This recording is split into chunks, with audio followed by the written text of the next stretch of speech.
അസ്സലാമു അലൈക്കും, welcome to മീമാസ്. ഇപ്പോൾ നമ്മൾ ഇന്ന് ഉണ്ടാക്കാനായിട്ട് പോകുന്നത് സ്പ്രിംഗ് റോൾ ആട്ടോ. അതിന് വേണ്ടിയിട്ട് അതൊരു പാൻ എടുക്കുക, അതിലോട്ട് ഓയിൽ ഒഴിക്കുക. ഞാനിപ്പോൾ ഓയിൽ ഒഴിച്ചിരിക്കുന്നത് നമ്മുടെ ചിക്കൻ ഓൾറെഡി വറുത്ത ഓയിലാണ് ഒഴിച്ചിരിക്കുന്നത്.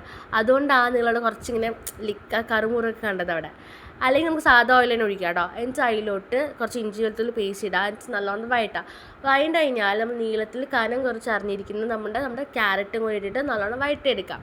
അത് കുറച്ച് ഉപ്പും കൂടി ഇട്ട് കഴിഞ്ഞാൽ നല്ല രീതിക്ക് പെട്ടെന്ന് വഴണ്ട് കിട്ടും. എന്നിട്ട് അതിലോട്ട് നമ്മൾ ഒരു തക്കാളിയിൽ കുരുവൊക്കെ കളഞ്ഞിട്ട് നീളത്തിൽ അരഞ്ഞിട്ട് അതും ഇതേപോലെ വഴറ്റിയെടുക്കുക. പിന്നെ മൊത്തത്തിൽ വഴണ്ട് കഴിഞ്ഞാൽ നമ്മുടെ മസാലപ്പൊടിയൊക്കെ ചേർക്കാം. നമുക്ക് അതിന് വേണ്ടിയിട്ട് ചിക്കൻ മസാല, ഗരം മസാല, മഞ്ഞൾപ്പൊടി, മുളക് പൊടി, അതുപോലെ തന്നെ പെരുംജീരകപ്പൊടിയും ചേർക്കുക. എന്നിട്ട് നല്ലോണം മിക്സ് ആക്കുക. പിന്നെ നിങ്ങളുടെ വീട്ടിൽ ചിക്കൻ ഉണ്ടെങ്കിൽ മാത്രം ചിക്കൻ ചേർത്താൽ മതി, അല്ലെങ്കിൽ നമുക്ക് സ്കിപ്പ് ചെയ്യാവുന്നതാണ് കേട്ടോ. എന്നിട്ട് നമുക്ക് നമ്മുടെ മുട്ട ചേർക്കും. ഈ മുട്ട ഞാൻ സാധാരണ ചേർക്കുന്ന പോലെയല്ല ചേർത്തിരിക്കുന്നത്. ഈ രീതിയിൽ വേണം നമ്മൾ മുട്ട ചേർക്കാൻ. അതായത് നമ്മുടെ ഉപ്പും കുരുമുളകും ഇട്ട് നമ്മുടെ എഗ്ഗിനെ നല്ല രീതിക്ക് ബീറ്റ് ചെയ്യുക. എന്നിട്ട് നമുക്ക് ദാവിയിൽ വേവിക്കാം. അതിന് ശേഷം മുട്ട നമ്മൾ എടുത്തിട്ട് നല്ല രീതിക്ക് നീളത്തിൽ ഇതേപോലെ കട്ട് ചെയ്തിട്ട് വേണം നമ്മൾ ഈ ഒരു മസാലയോട് ചേർത്ത് കൊടുക്കാനായിട്ട്.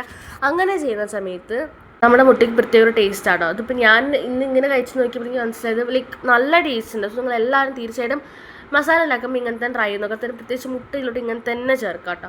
എന്നിട്ട് നമ്മുടെ സ്പ്രിംഗ് റോൾ ഷീറ്റ് ഉണ്ടാകത്തില്ലേ, ആ ഷീറ്റിൽ വെച്ചിട്ട് ഓരോ മസാല ഇതുപോലെ വെച്ചിട്ട് നമുക്ക് ഇതിനെ അങ്ങനെ നേരെ റോൾ ചെയ്തെടുക്കാം. ഈ റോൾ ചെയ്യുന്ന സമയത്ത് നമുക്ക് ഒന്നില്ലെങ്കിൽ ഇതേപോലെ വെള്ളം തൊട്ട് കൊടുത്താൽ അത് നല്ല രീതിക്ക് ഒട്ടിക്കോളും.